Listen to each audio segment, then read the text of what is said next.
Bonjour à tous, Dimitri, CryptoParadise.consulting.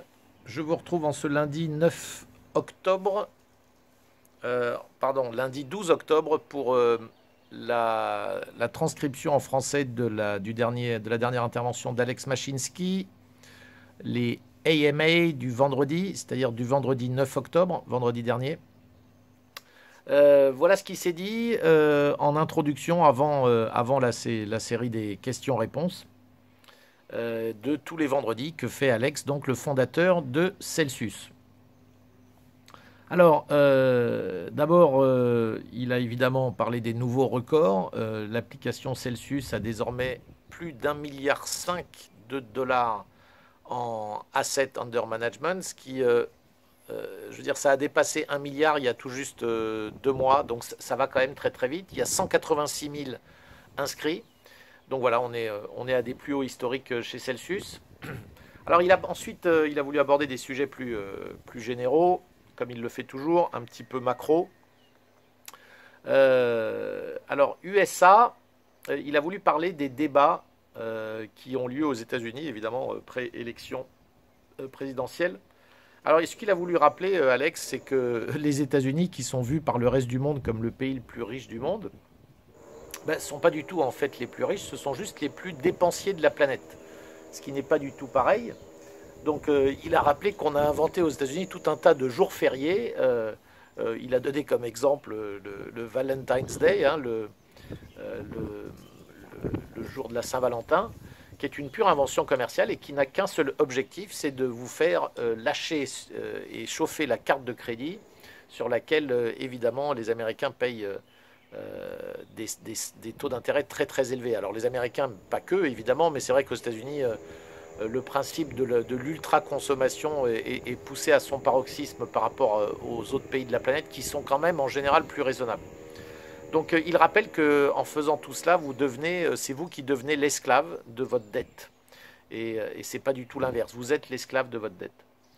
Alors il rappelle que lui, il a 6 enfants et que c'est vrai que dans la mentalité américaine, en fait, on est censé tout faire pour ses enfants en permanence, tout leur donner, tout leur acheter, tout le temps, tout le temps.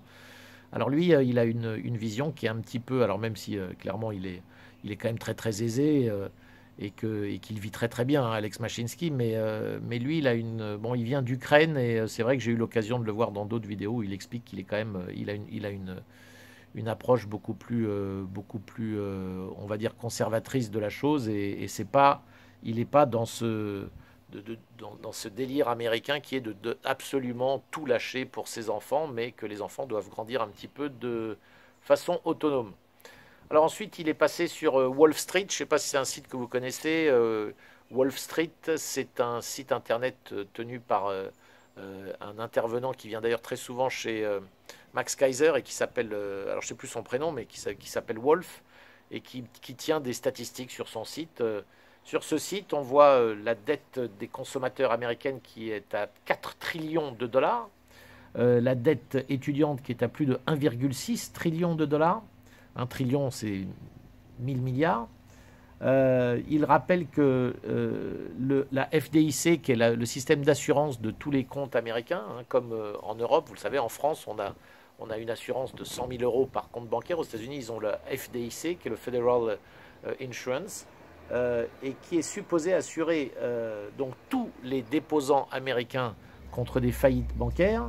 Donc, ce qu'il rappelle, c'est que sur le fonds de la FDIC, il y a 115 milliards de dollars, alors que les banques ont dans leur bilan des dizaines de trillions de dollars. Donc, avec 115 milliards de dollars, on veut nous faire croire qu'on peut assurer des dizaines de trillions de dollars. Donc, si les choses commencent à aller mal en banque en cascade, évidemment, la FDIC n'aura jamais assez d'argent.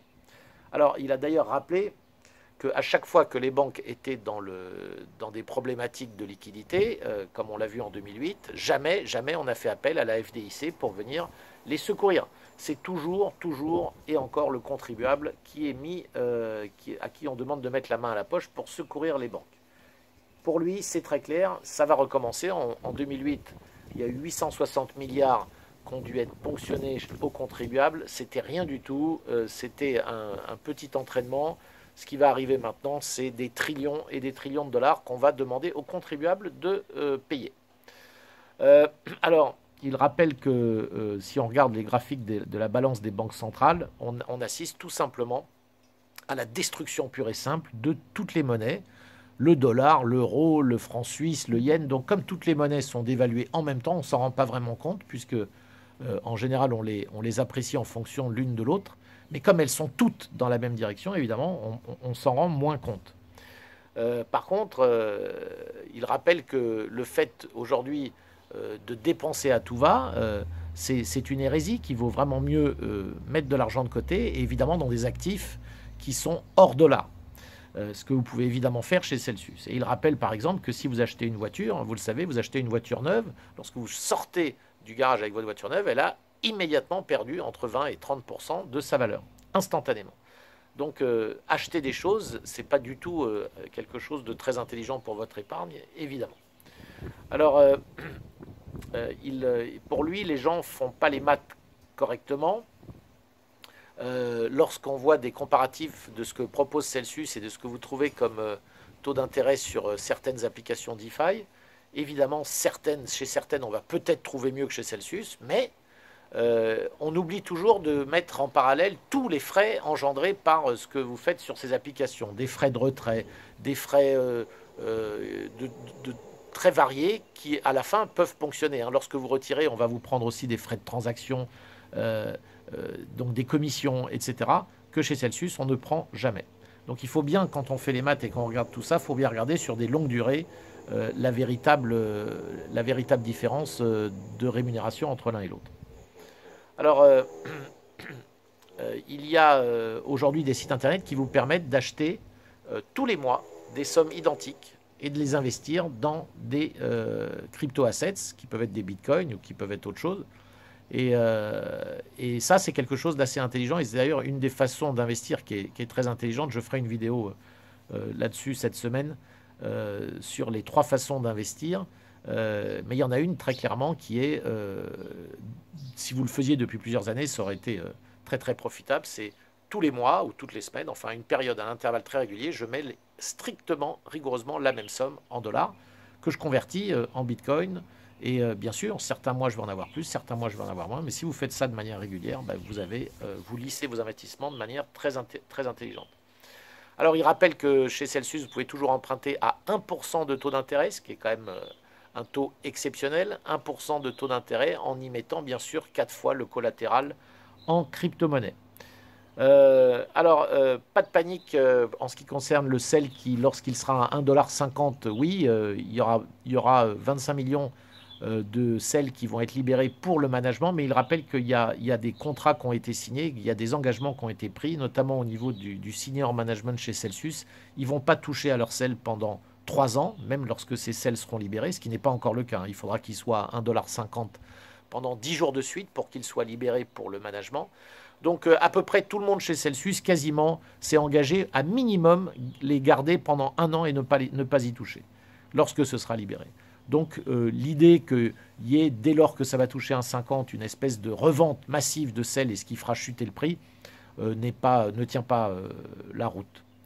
Voilà, il a terminé en rappelant que BitMEX, effectivement, n'est pas un long-term player et que les problématiques liées au non-respect des KYC et des AML par BitMEX sont finalement pas une si mauvaise chose que ça. C'était un acteur qui n'était pas là sur le long terme. Voilà, donc Celsius se place résolument du côté des acteurs qui sont là pour le très long terme. Voilà pour ce qu'a dit Alex Mashinsky vendredi dernier. Si vous aimez mes vidéos, n'hésitez pas à vous abonner sur ma chaîne YouTube ou directement sur mon site cryptoparadise.consulting. À très bientôt.